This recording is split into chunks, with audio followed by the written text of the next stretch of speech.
Give us the next Disney lesson. All right, the commute to the park is part of the park. So Animal Kingdom has a massive parking lot. I'm pretty sure that 1/8 of the parking lot is located in South America. It's so big. And so getting from your car to the gates requires this trolley ride. The trolley must be a mile long. It's nuts. And it's this electric vehicle that like winds through everything. It picks you up along the way. And normally this is the exact type of logistical friction where you're like, I already just drove here. I'm in this hot parking lot, sweating my ass off. I have this huge stroller I have to pack in and get all my kids into this.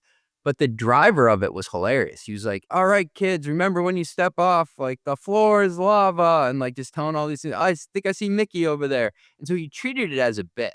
And the kids were like, we're on this bus. We don't have to wear seatbelts on this, by the way. Like that's what they were pumped about. Like they thought that they were being cool and dangerous, but now I'm wearing seatbelts on this tiny little trolley going 4 miles per hour. But the lesson for me here was that this would normally be dead space in a product, dead space in an experience. And Disney took it and actually treated it as valuable real estate.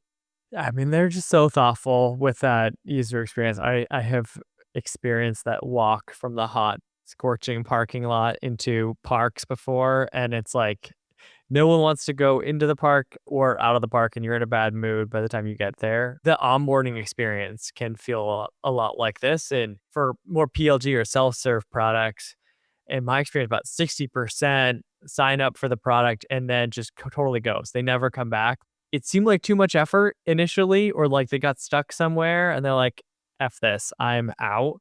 The percentage of people that end up seeing real value or like just even getting started is like between 20 and 40% for even the best products. And so there's so much opportunity to just improve that initial experience and take some of the friction out of getting to initial value. What do you do when Claude or OpenAI is thinking? Do you just stare at the window? Do you take your phone out? Do you pop open another browser? I do actually get really frustrated by that. But I have the desktop app, so I'll just do something else in my browser and it'll pop up if an action is required or if like it's done. And so that way I feel like I can kind of multitask.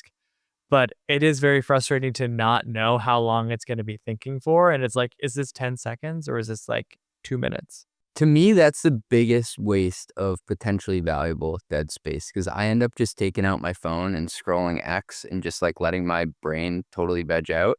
And then sometimes I'll even forget to go back to the window of what I was searching on. It'll need you to like click it, like accept permission or something. And you're like, oh, yeah, that happened to me the other day. I thought it was thinking for 30 minutes. It's like, can we check your G drive? I'm like, no. What if they had the little T-Rex game that you get on Chrome when the internet goes out? That's the canonical example. I don't know if it was Netlify was hooking something up or if it was PostHog while it was loading, but it let me play some sort of like matching game. And I always thought that was like a pretty ingenious use of waiting time. Give us one more lesson on Disney. 2 more. So Florida resident pricing. Florida residents get 30 to 40% off park tickets if you have a license. We got that because we were previously in Naples and we still have our licenses. And this is not, believe it or not, Disney being charitable to locals. So if you think about it, a Florida resident doesn't need to pay for a flight or a hotel room. So the total revenue that Disney captures per trip that that customer is paying is materially lower than a family flying in from Ohio who also needs 5 nights at the resort, right? But they're right sizing it so they can attract more people from the area and segmenting their audience in a way that they know how much they're willing to pay. I grew up in Southern California and it was near Disneyland. I think Disneyland did the same thing for locals.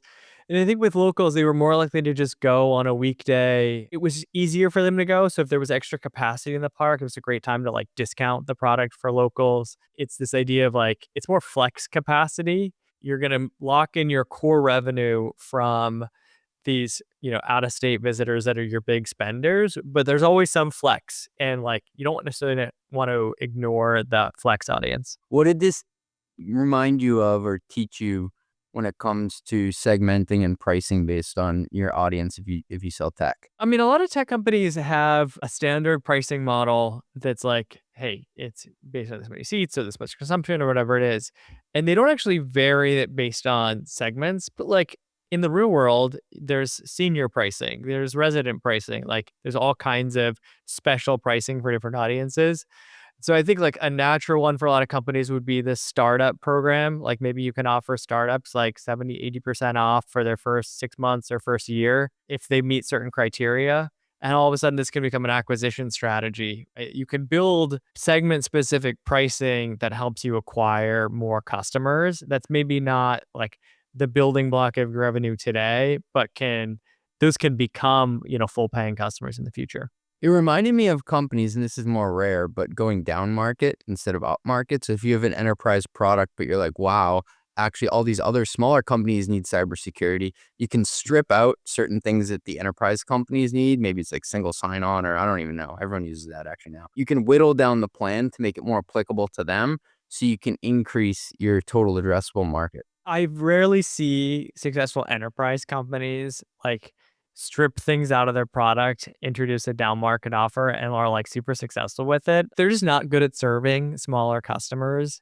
And then it ends up feeling like a distraction for them. But yeah, in theory, that is the right strategy. And I think that companies that start SMB can often raise prices when they go to enterprise as they add more stuff. But it is really hard to go down market. Well, you've clearly never been to Disney World. Okay, so my last one for you. You cannot do Disney without the Disney app, Kyle. Well, tell us more about why this is a lesson for others. So you have to download this app to basically do anything in the park, which is kind of frustrating because it's like, oh, yay, another app on my phone. It's also, you see every parent walking around with a phone glued to their face, and you get this reaction like, you're here with your kids. Like, why are you on your phone? You're like, oh, no, they're trying to just figure out the directions to get from one place to another. So this has effectively replaced all the paper brochures that we grew up with. And they've also turned it into a monetization layer. So you can upgrade to the lightning lanes through this, right? It saves down your credit card, buy food ahead of time, and it becomes this constant touch point that you're in all day. Much better monetization than a brochure, right? Where someone's just looking at a piece of paper. The core thing that people are kind of going to the app for is what brings them to the app. But then while they're on the app, they might want to do all of these other things with it. What's always been valuable is to have a product that people use frequently. And then they obviously think of your brand when they want to do something else, right? They go download an app in your app store or buy this upsell module to do more stuff. The more you can get people locked into your ecosystem and sticky within that UI, like the more LTV potential there is. I think what's challenging right now is that like Claude is becoming this interface for a lot of companies and people are actually not able to control the experience. Like if a new software company that I was adopting told me I could only use it through their app and couldn't access it through another product, I probably wouldn't buy that product. And so this is a great strategy if you have that relationship with your customers. Otherwise, I think you might find it better to just get a little bit of real estate in the Disney app versus create your own app. Well, and something that underlies all of this is they have lock-in. You can't go and order Uber Eats to get delivered to the park, right? You can't even get an Uber. They only partner with Lyft there, and it's a Minnie Mouse eared Lyft. Bring back the Minnie Mouse hat. Yeah, no, I'm not doing it again. They further push you into this app because one minute you're like, okay, we can go see Cinderella. It's a 25-minute wait and it's like half a mile away. And then next thing you know, you're also ordering food ahead so you can pick up. So they have this information layer and they're gathering data on you and what you're doing in the park. And then they can help push to you the different offers and stuff that they think can make your experience better. So it's a transaction layer that wasn't there when I was a kid. And I thought that this was a nice touch that they've added. What is the number one takeaway that people should have from your spending thousands of dollars at Disney? The number one takeaway is that everything is interconnected. All parts of the experience are part of a whole Disney experience, and they're not subtle about how much it costs. You don't really have like an escape valve. You can't buy from anybody else. You can't get around the park without like their directions or taking their shovels and stuff. And making it a cohesive ecosystem that you're in gives them the pricing power because they're not thinking about anything you do as a single product to be sold. They're selling you an experience that also allows them to identify which moments you're most willing to pay. And they do a great job at that. Yeah, I think the big thing for me is the LTV factor. Like Disney is not optimizing for the price of a ticket. They're optimizing for how much LTV they can get from you during the visit and then in every visit afterwards. But I think that is really brilliant because they're smart about acquisition offers to get you going to Disney. They're smart about extending your stay, and then there's so much that they upsell you once they get you locked into that ecosystem. And then once your kid has a Minnie Mouse hat, they're probably watching Disney stuff afterwards. You're probably buying Disney Plus, and they're probably going to want to go back to Disney next year. And there you have it.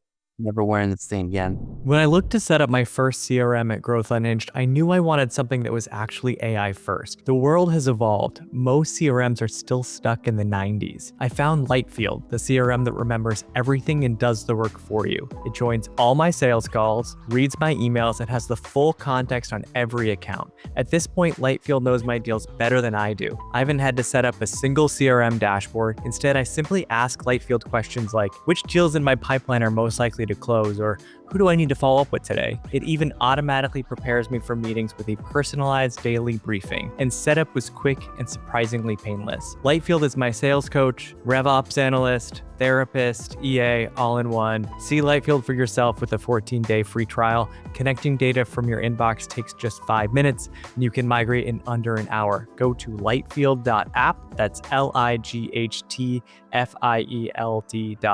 and use code MOSTLYGROWTH to get 3 months free.